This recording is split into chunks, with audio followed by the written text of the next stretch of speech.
ይርዳል። እግዚአብሔርን ማገልገል መልካምነት ነው ይመናል። አዎ አባቶቻችን ስማቸው ያልጠፋው በቤተ ክርስቲያንም በታሪክም በመንግሥተ ሰማይም ተጽፎ የሚገኘው እግዚአብሔርን ስላገለገሉ ነው። አዎ እግዚአብሔርን ያገለገሉ ሰዎች አይጠፉም፣ መቼም ቢሆን ማለት ነው። መቼም ቢሆን ጊዜ የማያጠፋቸው፣ ዘመንም አያጠፋቸው፣ ሰውም ሊያጠፋቸው አይችልም። ምክንያቱም ታሪካቸው የተጻፈ በእግዚአብሔር እንጂ በሰዎች አይደለም።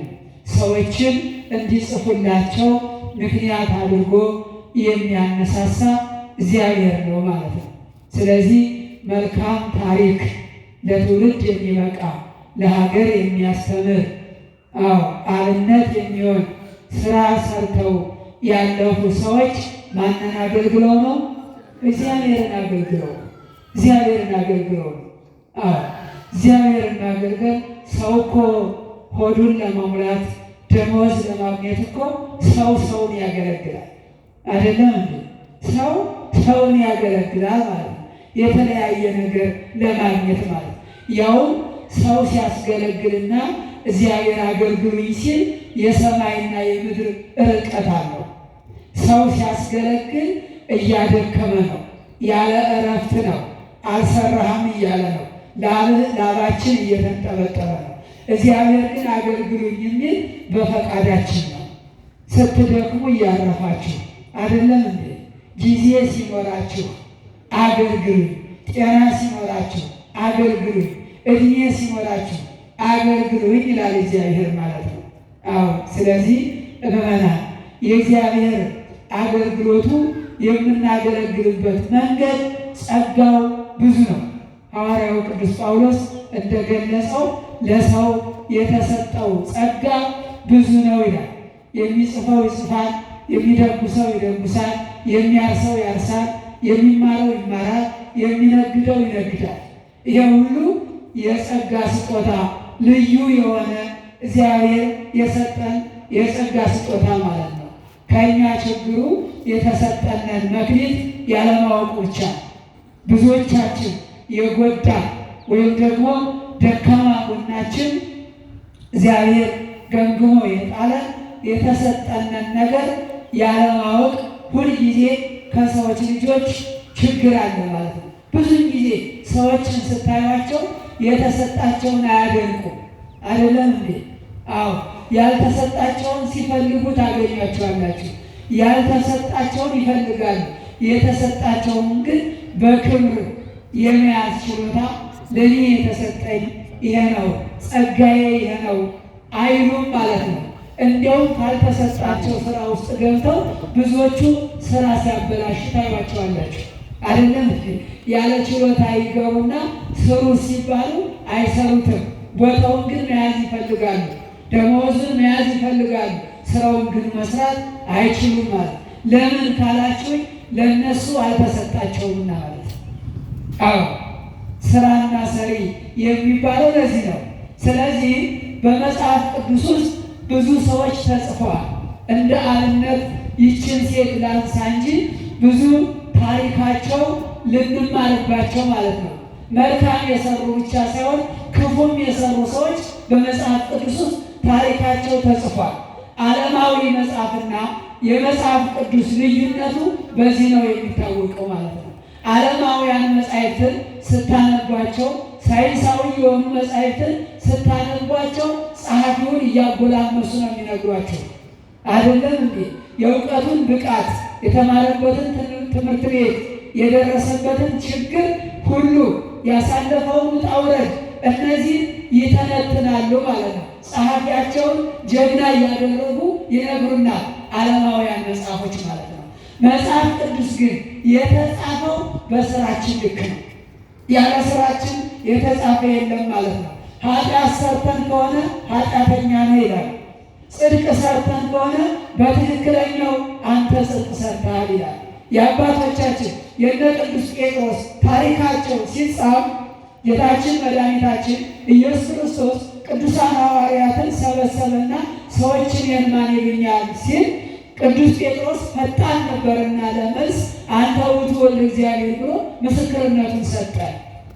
ምስክርነቱ ሲሰጥ ጌታችን ኢየሱስ ክርስቶስ ደግሞ ምን አለው? ጴጥሮስ አለው፣ አዎ አንተን የገለጠልህ የሥጋና የደም እውቀት አይደለም። ተመልከቱ፣ የሥጋና የደም እውቀት ትንሽ ነው። መንፈስ ቅዱስ የሚገልጠው እውቀት ግን ረቂቅ እውቀት ነው ይመላል አይደለም እንዴ? አዎ የእግዚአብሔር እውቀት ወይም ደግሞ የቤተ ክርስቲያን እውቀት የመጽሐፍ ቅዱስ እውቀት ረቂቅ ነው። ከእኛ በፊት ብዙ አባቶችን አሳልፏል። እስካሁን ምስጢሩ አልታወቀም። እናንተ አሁን ገና በሕፃንነታችሁ የአንደኛ የሁለተኛ ክፍል የተማራችሁበትን መጽሐፍ አንብቡት ብትባሉ ዛሬ ላይ ትንቁታላችሁ። ለምን? ቁም ነገር አይሰጣችሁም። እናንተ አልፋችሁ ትሄዳችኋል ማለት ነው፣ በእውቀት ማለት ነው አይደለም እንዴ? መጽሐፍ ቅዱስ ግን እስከ ዕለተ ምጽአት ድረስ ሰዎች ሊያነቡት በተለያየ ቋንቋ ሊተረጉሙት የእግዚአብሔር ቃል ሁልጊዜ አዲስ እየሆነ ነው እንጂ ቢሄድ እየተለመደ አይሄድም። ለምን? ምስጢሩ ረቂቅና ጥልቀት ስላለ ማለት ነው። በድካም ብቻ አይያዝም። እግዚአብሔር ተለምኖ ጸሎት ተጸልዮ እባክህ እግዚአብሔር ቃልህን ግለጽልኝ፣ ምስጢሩን እንዳውቅ በከፊል ቢሆን ግለጽልኝ ብለን በትምህርት ቤት እኮ ብዙ ሊቃውንት ደክመዋል።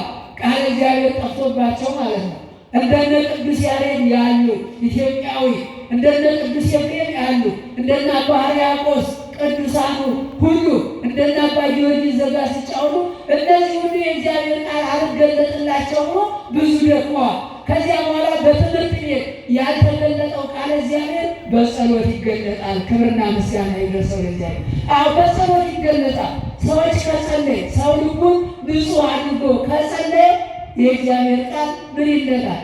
ይገለጥለታል ማለት ነው። አዎ ራሱን ከኃጢአት ገለልተኛ ካደረገ ሁልጊዜ በንጹሕ ሕሊና ወደ እግዚአብሔር ከቀረበ የእግዚአብሔር ቃል ለሚደክሙ ብቻ ሳይሆን ልቡናቸውን ንጹሕ ላደረጉ አባቶቻችን ሲገለጽላቸው እናያለን ማለት ነው ማለት። አዎ ስለዚህ የእግዚአብሔር ቃል ቅዱስ ጴጥሮስ እግዚአብሔር አመሰገነው። ከዚያ በኋላ ደግሞ ይህን መጽሐፍ ቅዱስ ጻፈለት ለቅዱስ ጴጥሮስ። አንተ ብፁዕ ነህ አለው መጽሐፍ ቅዱስ። አንተ የመንግሥተ ሰማይን ቁልፍ ሰጥቼሃለሁ ተባለ። አንተ አለት ነህ፣ በአንተ ላይ ቤተ ክርስቲያንን እሠራታለሁ አለው ለቅዱስ ጴጥሮስ። ከዚያ በኋላ ግን ጌታችን መድኃኒታችን ኢየሱስ ክርስቶስ እንዲህ ሐዋርያትን ሰበሰበና እንዲህ አላቸው፣ እኔ እሞታለሁ። እኔ ምን እላለሁ?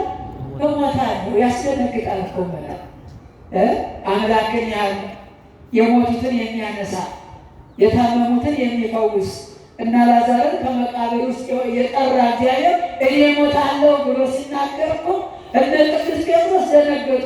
ከዚያ በኋላ ቅዱስ ጴጥሮስ ምን አለ? ጌታ ያል አትሙትብን፣ አንተ እያስተማርከን አብረን እንኖራለን። ጌታ ግን ምን አለ? ቅዱስ ጴጥሮስ ይህንን በልቡና ውስጥ የገባ ሰይጣን ነው ያሳሰበ፣ እኔ ካልሞትኩኝ ዓለም አይድንም አለው። አያችሁ? አዎ ስለዚህ ብፁዕ ያለውን ቅዱስ ጴጥሮስ አንተ ሰይጣን ብሎታል መልሶ ማለት ነው። ስለዚህ የሰዎች ጠንካራ ጎናቸው ደካማ ጎናቸው በመጽሐፍ ቅዱስ ውስጥ ተጽፎ ይገኛል ማለት ነው። ከእኛ የሚጠበቀው ምንድን ነው? በመጽሐፍ ቅዱስ ውስጥ ካሉ ሰዎች ጠንካራ ጎናቸውና ደካማ ጎናቸው ወይም የተወቀሱበት ምስጢር ምንድን ነው የሚለውን ማወቅ ነው ከእኛ የሚጠበቅብን ማለት ነው። ስለዚህ ይህች ሴት ጠዋትና ማታ ይላል። አዎ እንዘ ትትቀነይ በመዓልት ወበሌሊት በጾም ወበጸሎት ይትወፅእ እምኩራብ እንዘ ትትቀነይ ለእግዚአብሔር ይላታል። ተመልከቱ ማለት የምትገርም ሴት ናት። ዝም ብላችሁ ስታዩት ማለት በመዓልት ወበሌሊት ነው የሚል 24 ሰዓት ለእግዚአብሔር አገልግሎት የሰጠችው። ለማን ነው የሰጠችው? ለእግዚአብሔር አገልግሎት። እኛ እኮ ለተወሰነ ለ40 ደቂቃ ለ50 ደቂቃ ለ15 ደቂቃ እኮ ነው ቃለ እግዚአብሔር እንስማ፣ ወደ ቤተ ክርስቲያን ነው ለጸሎት ጊዜ ስጡ የምንባለው ለዚህ ለትንሽ ደቂቃዎች ነው። እሷ እንግዲህ የሚላት ምንድን ነው? በመዓልትም በሌሊትም አጠቃላይ 24 ሰዓት ሁሉ ለእግዚአብሔር አገልግሎት የምታውል የእግዚአብሔርን ጊዜ ያልሰረቀች እግዚአብሔር የሰጣትን ሰዓት ያልሰረቀች ጥፍት ነበረች ማለት ነው። ተመልከቱ። ስለዚህ ወሃለወት ይላታል። ወሃለወት ነቢይት ሐና ወለተ ፋኑኤል እንተ እምነገደ አሴር ይላታል። ከአሴር ነገድ የተወለደች አባቷ ፋኑኤል የሚባል ነቢይት ሐና ማለት ነው። የሴት ነቢይ ናት። አዎ የሴት ነቢይ። ዝናቡ ይመጣ ይመስላል። እስኪ ተረጋጉ። ሌሊት ይላል እግዚአብሔርን ያለ ድካም ታገለግለው ነበር ይላል። ከቤተ መቅደሱም ደግሞ ከኦሪቱ ከምኩራቡ አትወጣም ነበር ይላል። ተመልከቱ። አሁን ከዚህ ሴት አንድ በሶስት የሚባሉ ድንቅ ነገሮችን እንወስዳለን ማለት ነው። ወደ ሶስት ያህል ነገሮች መዘን እናወጣና እንነጋገርባቸዋለን ማለት ነው። የመጀመሪያው በሃይማኖት የጸናች ናት። በምን የጸናች ናት? በሃይማኖት የጸናች ናት። ሰው ሁሉ ነገር የሚፈጸምለት በሃይማኖት ሲጸና ብቻ ነው። በሃይማኖት ካልጸና ቢጾም ቢጸልይ ከንቱ ነው የሚሆን፣ ዋጋ የለውም ማለት። መጀመሪያው የምንፈተነው በሃይማኖታችን ነው። ስለዚህ ሐዋርያው ቅዱስ ጳውሎስ እንዲህ ይላል፣ ዘእንበለ ተአምኖ ወሰን ይትክሉ ታስምሩ ለእግዚአብሔር። ያለ ሃይማኖት እግዚአብሔርን እናስደስተዋለን ብላችሁ አታስቡ ይላል። ያለ ሃይማኖት እግዚአብሔር በምንድን ነው የሚደሰተው ሲባል በሃይማኖት ስንኖር ነው ማለት ነው። በሃይማኖት ስንኖር፣ ሃይማኖት የሚባለው እግዚአብሔር የሰጠንን ትእዛዝ መጠበቅ ማለት ነው። ጠብቁ የተባልነው አድርጉ የተባልነውን ማድረግ ነው። ጠብቁ የተባልነውን ደግሞ መጠበቅ ነው ማለት ነው። መጠበቅ ነው።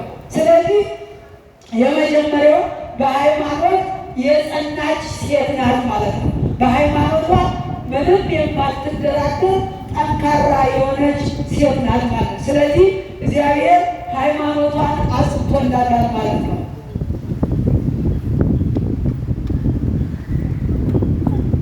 ነፋስ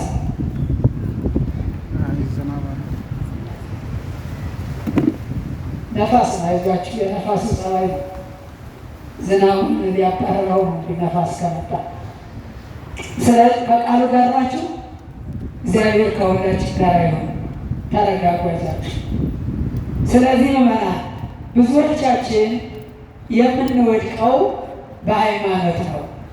ጸሎታችን አልተሰማም፣ ጾማችን እግዚአብሔር አልተቀበለውም፣ ስለታችን ወደ እግዚአብሔር አልደረሰም የምንል የሃይማኖት ጉድለት ነው ሁላችን የገጠመን ማለት ነው። ሌላ ነገር ቢጎድል ችግር የለው፣ ነገ ይሞላል። የሃይማኖት ጉድለት ግን ከባድ ነው። የሃይማኖት ጉድለት ከኛ ከእግዚአብሔር ልጆች ከጎደለ ቤት ይሞላል ማለት ነው። ቤትም ልንሞላው አንችልም ማለት ነው። ስለዚህ በዚህ ይልቁን ደግሞ በዚህ ዘመን ብዙ ፈተናዎች ያልፋሉ፣ ብዙ ነገሮች ይመጣሉ። በጣም ከባድ የሚባለው በሃይማኖት የሚመጣ ፈተና፣ በሃይማኖት የሚመጣ ማለት ልንታገሰው የማንችለው ማለት ነው።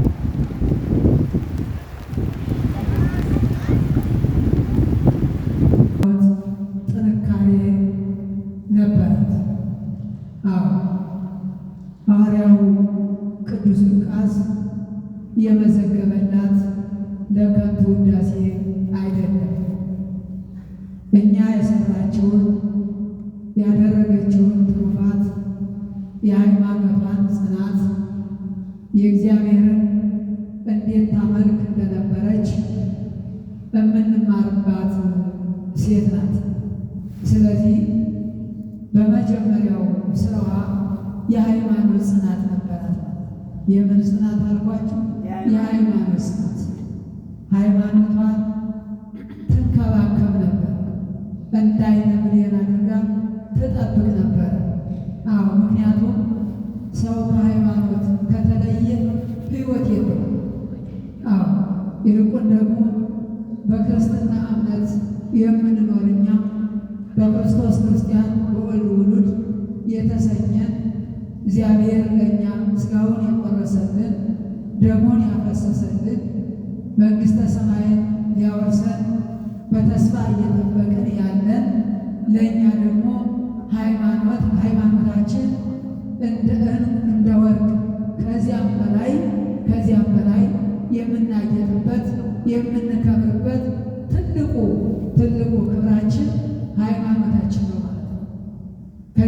እንድንሰባሰብ ያደረገ በዚህ ሰዓት በስሙ ተሰባስበን ቃሉን እንድንሰማ እንድንጸልይ ብሶታችን ወደ እግዚአብሔር እንድናቀርብ ያገናኘን መሰላል የሆነን ሃይማኖታችን ጥምቀተ ክርስትናችን ነው ማለት ነው። አዎ ስለዚህ ሰው በሃይማኖት ሲኖር ርኅሩህ ይሆናል፣ አስተዋይ ይሆናል፣ ጥበበኛ ይሆናል። ፈሪሃ እግዚአብሔር በውስጡ ያድርበታል ማለት ነው። ያድርበታል። የሃይማኖት ስራው ሰዎችን ትዕግስተኛ ማድረግ፣ የዋህ ማድረግ፣ ቅን ማድረግ፣ ቸር ማድረግ፣ ለሌሎቹ እንዲያዝኑ እንዲራሩ፣ የሌሎቹ ድካም እንዲሰማቸው ማድረግ፣ ፈሪሃ እግዚአብሔር እንዲኖራቸው ማድረግ። ይሄ የሃይማኖታችን ዕለት ዕለት ስራው ነው ማለት ነው። ስራው። ስለዚህ ይህች ሴት በ15 ዓመቷ በድንግልና ኖረች። ከዚያ በኋላ ባል አግብታ 7 ዓመት ኖረች። 15 እና 7 ስንት ይሆናል ማለት ነው? 22 ይሆናል ማለት ነው። 22 ዓመት። በዚያ በኋላ ደግሞ በ7 ዓመቷ ባሏ ፈትታ መዓሰብ ሆና 84 ዓመት ኖረች ማለት ነው። 84 እና 22 ዕድሜ ሲደምሩት 106 ዓመቷ የእግዚአብሔር ዕድሜ ባለጸጋ ነው። ታያችሁ፣ ትልቁ እግዚአብሔር የሚሰጠን በሃይማኖት ስንኖር፣ በሃይማኖት ስንጸና የዕድሜ ባለጸጋ ነው የሚያደርገው። የመጀመሪያው የእግዚአብሔር ስጦታው ይሄ ነው ማለት ነው። የእግዚአብሔር ስጦታው። ምክንያቱም ዕድሜ በገንዘብ አይገዛም። ዕድሜ የሚረዝመው በጸሎት ነው። ዕድሜ የሚረዝመው በምጽዋት ነው። ዕድሜ የሚረዝመው እግዚአብሔርን በመለመን ነው ማለት ነው። ለዚህ ነው ነቢዩ ዳዊት እምዕለትኪ አድኅነኒ፣ አው ከዕለት መቅሰፍት፣ ከድንገተኛ አደጋ፣ በትንፋሽ ከመሞት ከዚህ ሁሉ ጠብቀኝ፣ ከዚህ ሁሉ አድነኝ። ጠባቂ በመዓልትም በሌሊትም እረኛዬ አንተ እግዚአብሔር ነህ። አንተ አትተኛም፣ አንተ አትደክምም። የአንተ ዓይን ሁሉን ያያል፣ የኔ ዓይን ግን አያይም። የአንተ ጉልበት ኃያል ነው፣ የኔ ግን ደካማ ነው እያለ ወደ እግዚአብሔር ዕለት ዕለት ይጸልይ ነበር ማለት ነው። አዎ ይጸልይ ነበረ። እንዴ ሰዎች እንኳን እኮ ሰዎች ሲያስቸግሯቸው እርግማን አላቸው። የመጀመሪያው እርግማናቸው እኮ ዕድሜ ያልባቸው ነው አይደለም? አዎ ይሄ እኮ ምንድን ነው? እርግማን እኮ ነው፣ እርግማን ነው። ስለዚህ ደግሞ የእርግማኑ ተቃራኒ ደግሞ ምንድን ነው? ዕድሜ ይርዘም። ዕድሜ ይርዘም ምርቃቱ ማለት ነው፣ ምርቃቱ። ስለዚህ የ106 ዓመት ባለጸጋ የሆነች በእግዚአብሔር ቸርነት በሃይማኖቷ ስለኖረች ማለት ነው። አዎ የሚገርመው ይህንን ዓመት የተጠቀመችበት መሆኑ ነው። የተጠቀመችበት ያላባከነች መሆኗ ትልቅ የሚያሰኛት ማለት ነው። ተመልከቱ፣ 84 ዓመት ከምንም ሳትደርስ በመዓልትና በሌሊት በምኩራቡና እግዚአብሔርን እያገለገለች በሃይማኖት የቀናች ብቸኛ ሴት ናት ማለት ነው። ብቸኛ ሴት ማለት ነው። አዎ እኛ በተሰጠን ዕድሜ ስንት ሰርተናል? እኛ በተሰጠን ዕድሜ ስንት ጊዜ ጸለይን? ስንት ጊዜ ወደ እግዚአብሔር መጣ? እሷ ግን በመዓልትና በሌሊት ነው። በመዓልትና በሌሊት ለምን ካላችሁ የሥጋ ፈቃድ ስለጠፋላት።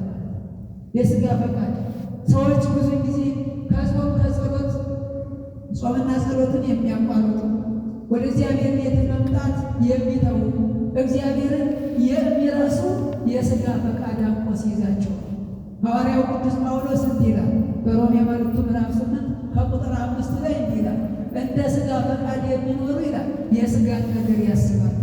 እንደምን ፈቃድ? እንደ ሥጋ ፈቃድ የሚኖሩ። አዎ ዛሬ አላገኘው፣ ዛሬ አጣው፣ ዛሬ ገረጠው፣ ዛሬ አልሞላለኝም፣ ድሮ እንዲህ ነበርኩኝ፣ አሁን ግን እንዲሆንኩኝ እያሉ ስለ ሥጋ 24 ሰዓት ማሰብ እግዚአብሔርን ይላል። አዎ ስለ ሥጋ ማሰብ እግዚአብሔርን ደስ አያሰኘው። እግዚአብሔር አይደሰትም በሥጋውያን፣ እግዚአብሔር የሚደሰተው በመንፈሳውያን፣ እግዚአብሔር የሚደሰተው በቅዱሳን ነው ማለት ነው። በሥጋውያኑ እግዚአብሔር አይደሰትም ማለት ነው። ከዚህ ይቀጥልና እንዲህ ይላል፣ ስለ ሥጋ ማሰብ ይላል ጥል ነው ይላል፣ ጭቅጭቅ ነው ይላል፣ መለያየት ነው ይላል። ሰው ታዲያ የሚለያየው እየጸለየ ነው? በጸሎት እኮ ሰው ተለያይቶ ያውቅም አይደለም? በስደት ሰው ተለያይቶ ያውቅም። ስለ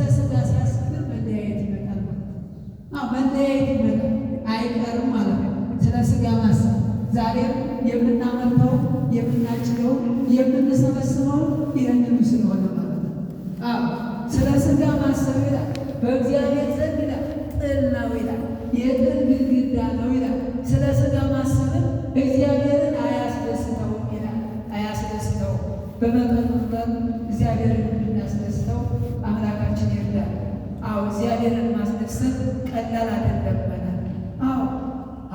ነቢዩ ዳዊት እኮ ተፈስሑ በእግዚአብሔር ዘረዳእነ ያለ በረዳን በእግዚአብሔር መንፈሳውያን ባደረገን በእግዚአብሔር በአነሳሳን በእግዚአብሔር ደስ ይበላችሁ ብሎ ያመሰግነዋል። እግዚአብሔርን ያመሰግናል። ስለዚህ ስለ ሥጋ ማሰብ ሞት ነው ይላል። ስለ ሥጋ ማሰብ እግዚአብሔርን አያስደስተውም ይላል። እግዚአብሔርን ምን አይለው? አያስደስተው፣ አናስደስተውም እግዚአብሔርን። ስለዚህ ይህችም ሴት 84 ዓመቱ ከባሏ ጋር ከተለያየች በኋላ ወደ ላይ ወደ ታች ሳትል ስለ ሥጋ ሳታስብ የዓለም ቀሪ እንደሆነ ስላወቀች ስለተረዳች በቤተ መቅደስ ሆና አገለገለች። በምኩራብ አትወጣም የሚለው የተወሰነ ምኩራብ አልተወደደ። ተመልከቱ። ስለዚህ ሁልጊዜ በቤተ መቅደሱ ስንኖር እግዚአብሔርን እናገኘዋለን። ትልቁ ምስጢር ይሄ ነው። ሰዎች በቤተ መቅደስ ኖረው እግዚአብሔርን አያጡትም።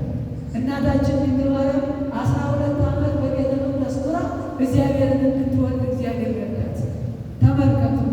ከዓለም ሁሉ ተለይታ ዓለም ከሚበላው ሳትበላ ዓለም ከሚጠጣው ሳትጠጣ የጎረቤት ወሬ የቤተ ዘመድ ወሬ ሳትሰማ በ3 ዓመቷ ተለይታ ወደ ቤተ መቅደስ ገብታ እግዚአብሔር በክብር አስቀመጣት። ክብርና ምስጋና ይድረሳት ለእናታችን። ስለዚህ በቤተ መቅደስ ቆይ አላት። እሷ አላወቀችም። የአምላክ እናት እሆናለሁ ብላ አሰበችም። ገና የ3 ዓመት ብላቴና ናት። ይሄ ጸጋና ክብር በእኔ ይመጣል ብላ አላሰበችም። ግን በቤተ መቅደሱ ምን ታደርግ ነበር? ያለ እረፍት ትጸልይ ነበር። ትጸልይ ነበር ሁልጊዜ ማለት ነው።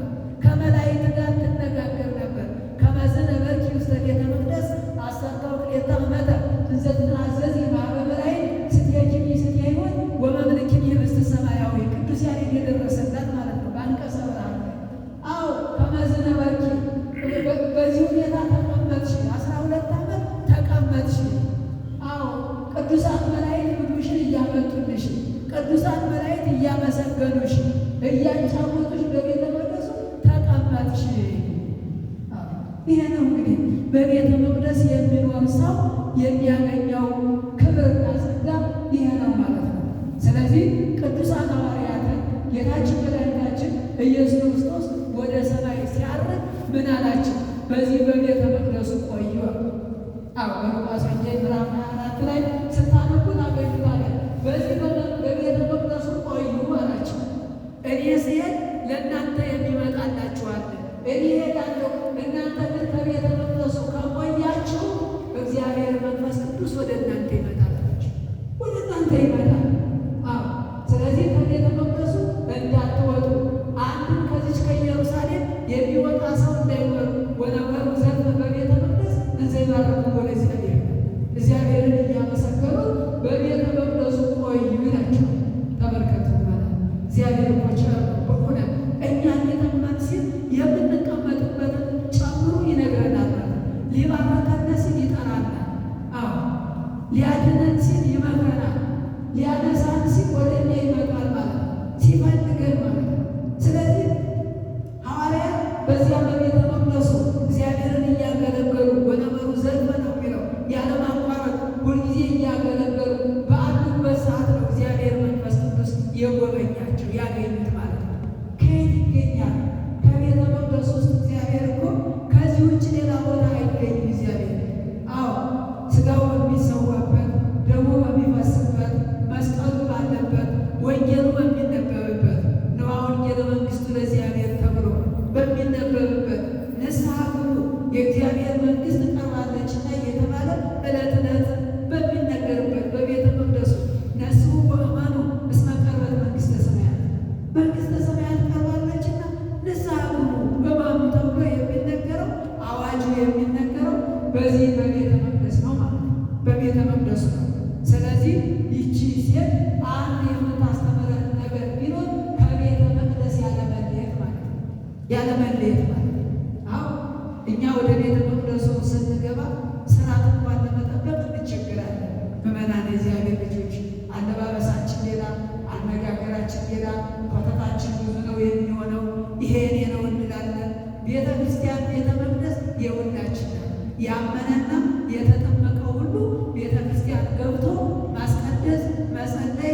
እግዚአብሔር ሞቶ አንድ አድርጎናል። ሥጋዬን የበላ ደሜን የጠጣ የዘላለም ሕይወት አለው ብሎ በማይታበል ቃሉ አንድ አድርጎናል ማለት ነው። ስለዚህ እኛ ወደ ቤተ መቅደስ እንኳን ስንገባ ሕሊናችን ለጸሎትና ለመስዋዕት ሊዘረጋ ለጾም ሊዘረጋ ይቅርና እኮ ብዙ ነገሮች የሚደረጉ እንኳን ትተነው እንኳን ጊዜ ይፍተው ብለን እንኳን ቤተ መቅደስ ውስጥ ገብተው እናቶች ሲጸልዩ ሞባይላቸውን የሚነጥቃል። ተመልከቱ። በእውነት ድፍረት ማለት ነው። ድፍረት ዓለሙ ላይ አልበቃ ሲል ቤተ መቅደሱ ደግሞ ገብቶ የሚሰርቅ ሰው ማለት ነው። ይቅር ይበለን እግዚአብሔር አምላካችን። በእውነት እንደነዚህ አይነት ያሉ ነገሮችን እግዚአብሔር በራሱ ፈቃድ ካልፈታው ማንም ሊፈታው አይችልም። ምክንያቱም አባቶቻችን ዳር ሲፈታ መሀል ዳር ይሆናል ይላል። ዓለሙ ላይ ሰረቅን አልጠቅም ሲል ደግሞ ቤተክርስቲያን ላይ በሚያሳፍር ሁኔታ ማለት ነው። እንዲህ አይነት ትውልድ ነው ዛሬ ያለ። ድሮ አባቶቻችን መንገድ ላይ ወድቆ ያገኙትን ዕቃ ቤተክርስቲያን አምጥተው ማነው ሌባ የጠፋብን ብለው ያስረክቡ ነበር። ያ ነው እኮ የጠፋብን አሁን። ስለዚህ እግዚአብሔር እንዴት ይቅር ሊለን ይችላል? ይህ ሁሉ ችግር እያለ ማለት ነው። እንደ ቤተ መቅደስ እኮ ዓለም ላይ የተሰራው ስራ መጥቶ ንስሐ የምንገባበት ይቅር በለን ብለን እኮ ጸሎት የምናደርግበት ከተዘጋጀን ደግሞ የክርስቶስን ሥጋና ደም የምንቀበልበት ቤተ መቅደሱ ነው ማለት ነው። ስለዚህ ሐና እግዚአብሔርን ያገኘችው በቤተ መቅደስ ነው ማለት ነው። ምን ስታረግ እግዚአብሔር መገኛ መንገድ ዝም ብሎ አይገኝም። ዝም ብሎ ማረኝ የምንለው አይሆንም። መገኛ መንገድ አለ። እግዚአብሔርን ለማግኘት ሐና ምንድን ነው ያደረገችው? ያለ እረፍት ይላል ትጾምና ትጸልይ ነበር። ያለ እረፍት ማለት ነው ትጾምና ትጸልይ ነበር። እግዚአብሔርን ደግሞ ከዚያው በላይ ታገለግለው ነበር ማለት ነው። ምክንያቱም ጸሎት ቤት ተናግረው ስለ እግዚአብሔር ጸሎት ማለት ከእግዚአብሔር ጋር የምንነጋገርበት ቋንቋችን ነው። ከእግዚአብሔር ጋር የምንነጋገርበት ቋንቋችን ነው ማለት ነው። ስለዚህ የሚያደርገው ደግሞ የምንጸልየው ጸሎት በእናታችን በድንግል ማርያም አማካኝነት ነው ማለት ነው። አልቦ ጸሎቱ አልቦ ትርጓሜ እመቤኪ ማርያም ዘያርጎ አለ። ልመና፣ ምህላ፣ ሱባኤ፣ ጸሎትም ምጽዋትም ማድረጊያው አንቺ ነሽ። በአንቺ አድርጎ ወደ ሰማይ ሄዶ ስርየት ምሕረት ከእግዚአብሔር ጋር ያሰጠናል ማለት ነው። ያሰጠናል። ስንት ጊዜ ነው የምንጾመው? ስንት ጊዜ ነው የምንጸልየው? አሁን ጊዜው ተተኝቶ የሚታደርበት አይደለም። ጾመን ጸልየን እግዚአብሔር ከሰማ ንጹሐን ባጭሩ ማለት ነው። የጾም እየጸለይን ማለት ነው። ስለዚህ የከበደው ነገር የሚቀለው በጾምና በጸሎት ነው። 84 ዓመት ሙሉ በቤተ መቅደሱ በምኩራቡ ተቀምጣ ያለ እረፍት እግዚአብሔርን ታገለግለው ነበር ማለት ነው። ታገለግል ነበር። እግዚአብሔርን እንድናገለግል እግዚአብሔር አምላካችን ይርዳል። እግዚአብሔርን ማገልገል በመጀመሪያ ላይ እንደገለጹት መታደል ነው ማለት ነው። ከዚህ የበለጠ ለሰው ልጅ እረፍት ማርካታ የለም። ምክንያቱም እግዚአብሔር አንተ በጎ አገልጋይ ብሎ ይጠይቃል። በማቴዎስ ወንጌል ምዕራፍ 25 ላይ አገልጋዮችን አንተ ሰነፍ አገልጋይ ነህ፣ አንተ ግን በጎ አገልጋይ ነህ፣ አንተ ቸር አገልጋይ ነህ፣ ትርፋማ አገልጋይ ነህ። ቸር አገልጋይ ነህ፣ በጎ አገልጋይ ነህ፣ ታማኝ አገልጋይ ነህ። ታማኝ አገልጋይ ማለት ነው። አሁን እግዚአብሔር የሚፈልገው አገልጋይ ብቻ ሳይሆን ታማኝ አገልጋይ እግዚአብሔር ይፈልጋል። በቤቱ የሚታመንለት። በዘኍልቍ ምዕራፍ 12 ላይ እንዲህ ይላል እግዚአብሔር እንደ ሙሴ ያለ የዋህና ቅን በምድር ላይ አላገኘሁም ይላል። እኔም እንደ ሌሎቹ ነቢያት ሳይሆን አምላክ አነጋግረው እኔ እግዚአብሔር ነኝ ይላል። ስለዚህ በቤቴ የታመነ በምድር ላይ ሙሴ ብቻ ነው። በቤቴ የታመነ በጎ አገልጋይ ማለት ነው። እግዚአብሔርን የሚፈራ አገልጋይ ማለት ነው። አያችሁ ማለት እሱን አገልግሎት መርጧል። እንዴት እኛ አላገለግልም? እሱ ራሱ አገልግሎት ከመረጠ እሱ እንድናገለግለው ከፈለገ መታደል እኮ ነው። እግዚአብሔር አምላካችን እንድናገለግለው ይርዳል። አገልግለነው በረከት እንድናገኝ። ስለዚህ ምን ይለዋል? አንተ በጎ አገልጋይ ኦ ገብርኤል ወምእመን ዘበውን ማናኳልከ በአውስተ ፍስሐሁ ለእግዚእከ። አንተ በጎ አገልጋይ በጥቂቱ የታመንክ ወደ መንግሥተ ሰማያት በደስታ ትገባለህ። የመጨረሻ የአገልግሎት መጨረሻ ዋጋ ማግኘት ሌላ አይደለም። ለዚህ ነው ሐዋርያው ቅዱስ ጳውሎስም የአገልግሎት መጠን ሲገልጽ እንዲህ ይላል። አዎ እኔ እግዚአብሔርን አገልግያለሁ፣ ሃይማኖቴንም ጠብቄአለሁ፣ ሩጫዬንም ጨርሻለሁ፣ መልካሙን ገድልም ተጋድያለሁ።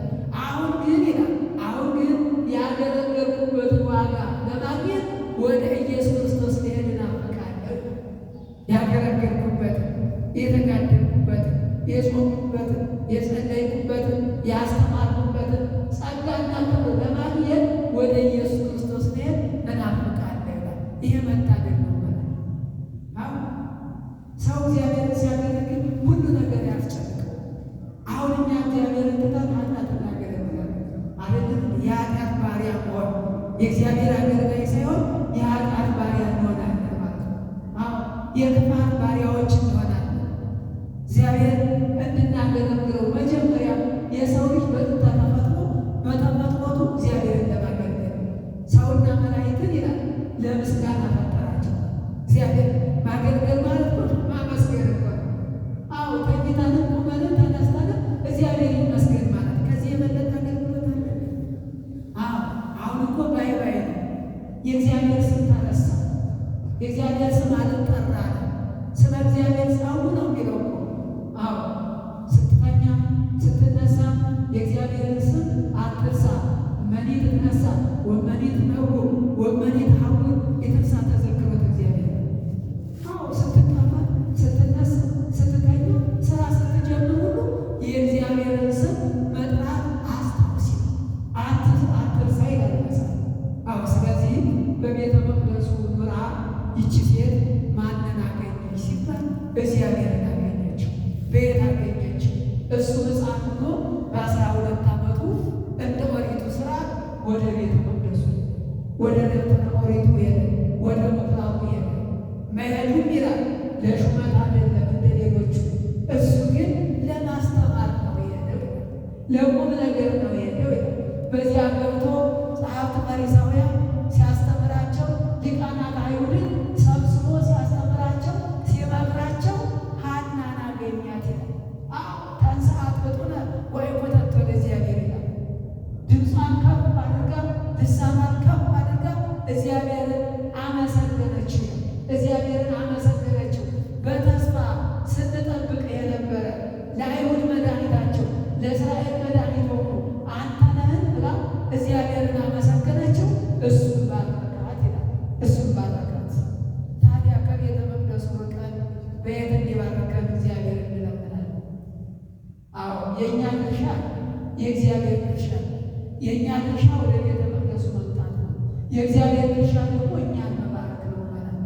የራሳችን ድርሻ ሳንሰራ እግዚአብሔር ባርከን እግዚአብሔር ቀድሰን ብንለው አይሆንም። የሰጠን የሥራ ድርሻ እግዚአብሔር የሰጠን ማለት ነው። አዎ ወደ ቤተ መቅደሱ መጥተን እንድንጸልይ እግዚአብሔር ይፈልጋል። ወደ ቤተ መቅደሱ መጥተን እንድንጾም እግዚአብሔር ይፈልጋል።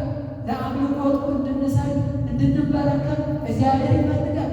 ያን ጊዜ እግዚአብሔር ምን ይለናል? ይባርከናል ማለት ነው። አሁንም አምላካችን መድኃኒታችን ኢየሱስ ክርስቶስ እንዲባርከን የአምላካችን ቅዱስ ፈቃድ ሆነ። ይባርከን እሱ አባታችን እግዚአብሔር። ሁሉን የሚባርክ ሁሉን የሚቀድስ ሁሉን የሚያነጻ እግዚአብሔር አምላካችን እንዲባርከን የአምላካችን ቅዱስ ፈቃድ ሆነ። ከዚህ ሴት አንዱ ሁለተኛው የተማርነው በቤተ መቅደሱ መኖር፣ በቤተ መቅደሱ መኖር። ሶስተኛው ከዚህ ሴት የምንማረው መጾምና መጸለይ፣ መጾምና መጸለይ። እኛ ብንበላም እኮ ዘመኑ በራሱ እያጾምን ነው። ምንም አሁን ጾም ቢገባም አይገባም ምንም ነገር የለም። ሁሉ ነገር በጾም እየተገባ ነው። ወደን ሳይሆን ተገድን እየጾምን ነው ማለት ነው። እየጾምን ነው። ምክንያቱም እግዚአብሔርን ለማግኘት መጾምና መጸለይ ያስፈልጋል። ለምን? ስትጾሙ ስትጸልዩ ታገኙታላችሁ ስለተባለ ማለት ነው። ስለዚህ ብዙዎቹ አባቶቻችን በጾምና በጸሎት ብዙ ድንቅ ነገሮችን አግኝተዋል። በምንና በምን? በጾምና በጸሎት ማለት ነው። ጾምና ጸሎት በመጸለይ ብቻ ሙሴ ወደ ደብረ ሲና ተጠርቶ 10ቱ ትእዛዛትን በጽላቱ ላይ የተጻፉትን የተቀበላቸው ዛሬ ለእኛ የእግዚአብሔር ትእዛዝ እንድናከብራቸው እንድንጠብቃቸው የእግዚአብሔር ትእዛዛትን ከእግዚአብሔር ተቀብሎ የመጣ ሙሴ በጾምና በጸሎት ነው። ከእግዚአብሔር መልካም ነገር ለማግኘት መጾምና መጸለይ አስፈላጊ ነው ማለት ነው። አስፈላጊ ነው። ሌላው ወደ ፈተና እንዳንገባ፣ ፈተናው ከባድ አሁን ካልጸለይ ዙሪያውን የሚያንዣብበው ፈተና ከባድ ነው ማለት ነው። ለዚህ ደግሞ ጸልዩ ወስአሉ ከመ ይትበኡ ውስተ መንሱት፣ ወደ ፈተና እንዳትገቡ፣ ወደ ጥፋት እንዳትሄዱ ተግታችሁ ጸልዩ ብሎ ጌታችን መድኃኒታችን ኢየሱስ ክርስቶስ አስተምሮናል ማለት ነው። ከዚህ ሴት የምንማረው ይሄ የሃይማኖት ጽናት በቤተ መቅደሱ መኖሯል፣ በጾምና በጸሎት ተወስና መኖሯል ታስተምረናለች ማለት ነው። ታስተምረን ለዚህ ነው መጽሐፍ ቅዱስ ቀደም ሲል እንደነገርኳችሁ ከእንደነዚህ አይነት ቅዱሳት አንስትና አባቶቻችን ብዙ ጠንካራ ነገሮችን መማር እንችላለን ማለት ነው። አሁን ያላደረጉት አሁን ስለ ሃይማኖት ስናገር፣ ስለ ጾም፣ ስለ ጸሎት ስናገር፣ በቤተ መቅደስ ውስጥ ስለ መኖር ስናገር ብዙዎቻችን ውስጣችን እየፈተሽ ነው። እኔ የጎደለኝ አንዳንዴ ነው ምስሉ፣ አንዳንዴ ነው መጸለይ፣ ደግሞ ሲመቸኝ ነው ወደ ቤተ ክርስቲያን የምመጣው እንላለን ማለት ነው። ስለዚህ እነዚህን ሁሉ ነገሮች ከዚች ሴት እንማራለን ማለት ነው። በተለይ ለእናቶቻችን አብነት የምትሆን ሴት ናት። አብነት የምትሆን ማለት ነው። እንድንማርባት ማለት ነው። እንዴት እንደጸለየች፣ እንዴት እንደጾመች፣ እንዴት በሃይማኖት እንደጸናች፣ እንዴት እግዚአብሔርን እንዳገለገለች። እግዚአብሔርን ለማገልገል ማመንና መጠመቅ ሌላ ነገር አያስፈልግም። ተማርኩ አልተማርኩ አይደለም ሲል አይደለም። ቅዱሳን እንዲያስተምሩ ያደረጋቸው ብዙዎቹ ቁጭ ብለው ተምረው አይደለም። እግዚአብሔር በገለጸላቸው መጠን ያስተምረዋል ማለት ነው። እግዚአብሔር እንኳን የሰውን ልጅ ቃለ እግዚአብሔር ለመናገር ድንጋዮችን አስነስተው እግዚአብሔር ቃሉን እንዲናገርበት ያደርጋል ማለት ነው። ይህም በመጽሐፍ ቅዱስ ተጽፏል ማለት ነው። እብነ ቢታንያ መስክረውታል፣ ሆሳዕና ማርያም እያሉ መስክረውታል ማለት ነው። ስለዚህ በጾምና በጸሎት የኖረች መሆኗ አንዳንድ ጊዜ ቤተ መቅደሱ ለማረፍ ብቻ ነጣ፣ ሲደክመን ለማረፍ፣ ከትምህርት ቤት ለመጥፋት፣ ከሰዎች ለመራቅ ብቻ መምጣት የለም። ከዚህ መጥተን ሌላ ነገር እንድናስብበት አይደለም። ከሐና የምንማረው እሷ በቤተ መቅደስ ውስጥ ተቀምጣ ምንድን ነው ያደረገችው? 24 ሰዓት መጸለይ፣ 24 ሰዓት መጾም ነው። ይህንን የትሩፋት ስራ ነው የሰራችው ማለት። ስለዚህ አንድ ሰው ቤተ መቅደስ ውስጥ መጥቶ መጮህ የለበትም። ሌላ በልብ ውስጥ ማሳደር የለበትም። መጽሐፋችንን አይፈቅድም ይሄን ማለት ነው። እመጎብር ሲዘቁ ውስተ ቤተ ክርስቲያን ነው። ወደ ቤተ ክርስቲያን የገባ ሰው ቢኖር ይላል በጊዜ ቅዳሴ በሚቀደስበት ጸሎት በሚጸለይበት በዚያ ጊዜ የገባ ሰው ቢኖር ይላል ወደ ቤተ ክርስቲያን የገባ እመጎብር ሲዘቁ ውስተ ቤተ ክርስቲያን ወደ ቤተ ክርስቲያን ውስጥ የገባ ሰው ቢኖር ይላል እግሮቹን በቀጥታ አቁሞ ጸሎቱንና ልመናውን የቅዳሴውን ቃል ይከታተል።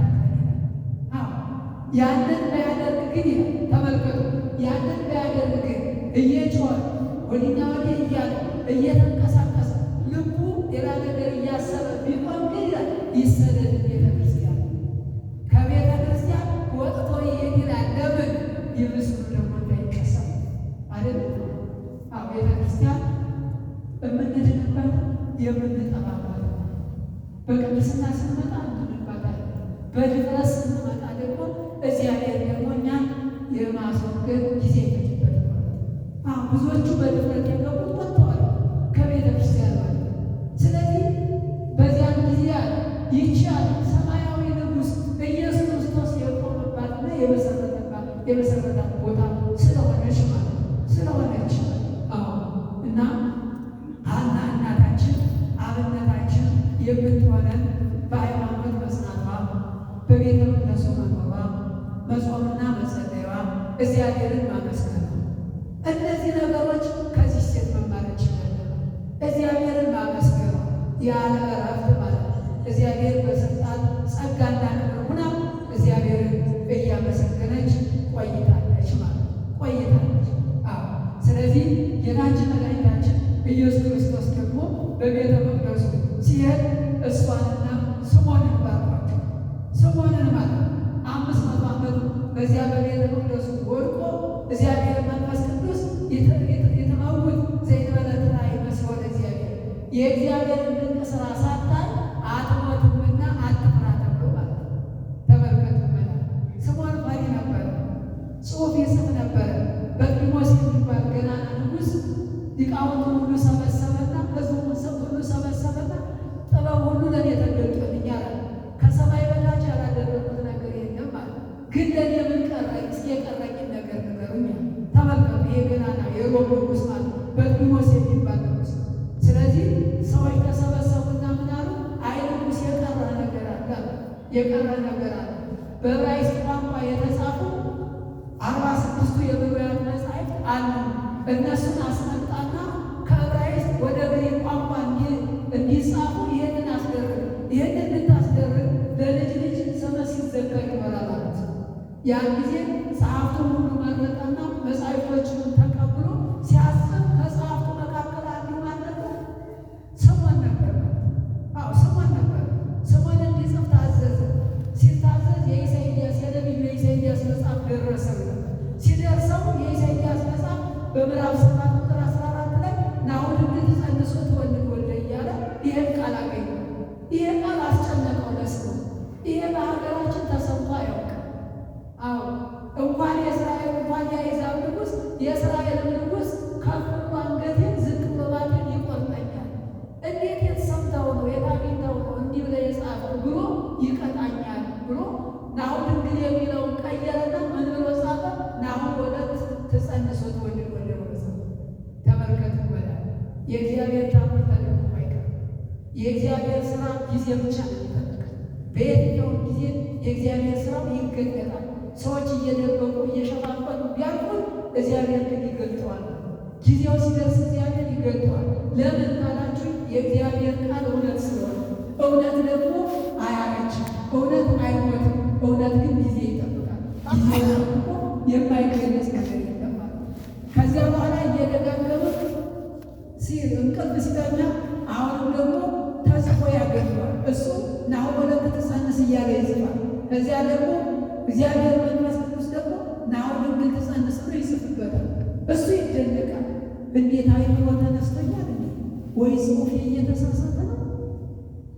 ቀደም ሲል እኮ የጻፍኩት ናሁ ወለት ብዬ ነው። እኔ ግን ተኝቼ ስነሳ ግን ናሁ ድንግል ትጸንስ የሚል ነው ተጽፎ የሚገኘው እያለ እየደነቀው 3 ጊዜ ሙሉ መላልሶ ጻፈ። እሱ ወለት እያለ ይጽፋል። እግዚአብሔር መንፈስ ቅዱስ ደግሞ ናሁ ድንግል ትጸንስ እያለ ይጽፍበታል። በሦስተኛው ምን አለው? ይሄንን ከሷ የሚወለደው ሳታየው አትሞትምና አትፍራ። ተመልከቱ የእግዚአብሔር ቸርነት። እኛ በዚች 40 እና 30 በማትሞላ ዕድሜ ውስጥ ስንት ነገር እናደርጋለን። እሱ ግን 500 ዕድሜ ተሰጥቶት እግዚአብሔር ሲወለድ ሕፃኑ ኢየሱስ ክርስቶስን አግኝቶ ታድሶ ማለት ነው። ያን ሁሉ አደሰውና ሕፃን አደረገው ይላል። ተመልከቱ ኢየሱስ ክርስቶስ ወረፈቀ ስምዖን ውስተ ጽኑ ለኢየሱስ ይላል። ከጭኑ ላይ ከኢየሱስ ክርስቶስ ጭን ላይ ከስምዖን ጭን ላይ ኢየሱስ ክርስቶስ ሲቀመጥ ይላል እግዚአብሔር መንፈስ ቅዱስ አነሳሳውና ያን ጊዜ ወደ ቤተ መቅደስ ሄደ ይላል። ወደ ቤተ መቅደሱ ሲገባ ጌታችን ኢየሱስ ክርስቶስ ሕፃን ሆኖ ድንጉል ድንጉል እያላገኘ ይላል። አዎ በጭኑ ላይ ሲታቀፈው እንደገና ጎልማሳ ሆነ ይላል። ስምዖን እኮ የ500 ዓመት ዕድሜ ባለጸጋ የሆነው ማለት ነው። ተመልከቱ። ከዚያ በኋላ ታደሰ ይላል። ከዚያ ምን አለ ስምዖን? አይ ከእንግዲህ በኋላ ዓለም ይበቃኛል። ተመስገን እኮ ነበር። ክብርና ምስጋና ይድረስ። ማን ነው ካረጀ በኋላ እንደገና ሕፃን ሆኖ ዓለም ይበቃኛል? እንዲሁም አድሰኝ እኮ ነው ወደ ሕፃንነት። እንዴ አንድ እናታችን ያሉትን አልሰማችሁም? እግዚአብሔርን ሁልጊዜ ስጠኝ ስጠኝ ስጠኝ እያሉ ይለምኑት ያስቸግሩት። በዚያ እግዚአብሔር ተገለጠና ምን ልስጥሽ አላቸው። አይ ዕድሜ ስጠኝ። ምን ያህል ዕድሜ ልስጥሽ እንጂ መች በቁጥር የተሰጠ ነገር እኮ የማያልቅ ነገር ይላል። 100 ብሎ ያልቃል፣ 1000 ብሎ ያልቃል፣ ሁሉ ነገር ያልቃል። የማያልቅ ነገር በቁጥር ያለ ነገር የማያልቅ ነገር የለም። ስለዚህ እናትና ምን አሉ? ዕድሜ ስጠኝ ካሉ በኋላ ምን ያህል ልስጥሽ ብሎ እግዚአብሔር ሲጠይቅ የቁጥሩ ነገር ስላስጨነቃቸው ነው። አይ ከነ ሁሉ ብትረሳ እንደ ቁጥር ሳትስብ ዝም ብለህ ብትረሳ ዘላለም ምንወር አያችሁ። የኛ የሰው ልበት እንደዚህ ነው ማለት ነው። እግዚአብሔር ሲሰጠን አናውቅበት። ያልሰጠንን ነገር ደግሞ ስጠን ብለን ስንለምነው ራሱ የኛ ሀሳብ እግዚአብሔርን ያስጨንቀዋል ማለት ነው። ስለዚህ ስምዖን ግን ምን አለ? ከእንግዲህ በኋላ ሕፃንን ብታረገኝ ብታድሰኝም በዓለም መኖር ለእኔ ምን ያደርግልኛል? አሰናብተኝ አሰናብተኝ። ይእዜ ተስዕሮ በሰላም ዚሆነ ይእዜ ተስዕሮ ለገብርከ። ዛሬ ባሪያህን በሰላም አሰናብተዋል። እስመ ርያ አዕይንቲከ አድኅኖተከ ማዳንክን በዚህ ዕድሜ ዓይኖች አይተዋልና ከእንግዲህ በኋላ በዓለም መኖር ለእኔ ምን ያደርግልኛል? አሰናብተኝ ብሎ እግዚአብሔርን ጠየቀው። አያችሁ፣ አሁን መታገል ዓለም ከንቱ ነው። ዓለም ቀሪ ነው። እግዚአብሔር ያመጣው ዓለም እግዚአብሔር ይወስደዋል። ያን ጊዜ ዓለም የኔ ነው ብሎ የሚሟገት የለም። ሀብትም ያለው ስልጣንም ያለው እውቀትም ያለው ማለት ነው። አሁን ስለዚህ ምእመናን የእግዚአብሔር ልጆች እንግዲህ ከነዚህ ድንቅ ሰዎች ብዙ ነገሮችን ተምረናልና በቤተ መቅደሱ ጸንተን በጾምና በጸሎት በርትተን ለንስሐ በቅተን የክርስቶስን ሥጋና ደም በልተን የእግዚአብሔርን መንግሥት እንድንወርስ እግዚአብሔር አምላካችን ይርዳል። ትልቁ ነገር ይሄ ነው። እኛም ቆመን እናንተም ተምራችሁ ጊዜውንም ወስደን ለውጥ ካላመጣን የሁላችን ነገር ከንቱ ይሆናል። አስተማሪ ደስ የሚለው ተማሪ ሲለወጥ፣ ሌላ ነገር የለውም። ስለዚህ ምእመናን የእግዚአብሔር ልጆች ሁልጊዜም ቢሆን እግዚአብሔር አንድ ቀን ይሰጣል። ተስፋ መቁረጥ አያስፈልግም። ዘመኑ በተለያየ መልኩ ተስፋ የሚያስቆርጥ ይመስላል፣ ግን እግዚአብሔር ሊያድነን ሲል መከራ ያመጣል። ይሄ ግልጽ ነው። እስራኤላውያን ለብዙ ዘመናት በባርነት በችግር በግፍ በመከራ ኑሮ ያንን ሁሉ እግዚአብሔር አሳልፎ ማርና ወተት ወደምታፈሰው ወደ ምድረ ከነዓን በኢያሱ አማካኝነት አስገብቷቸዋል ማለት ነው። ስለዚህ ጸጋ ሊበዛ ሲል ደስታ ሊበዛ ሲል መከራው ይበዛልና መከራውን ታግሰን በተማርነው ትምህርት 60፣ 30፣ 100 ፍሬ አፍርተን የስሙ ቀዳሾች የክብሩ ወራሾች እንድንሆን እግዚአብሔር አምላካችን ይርዳን።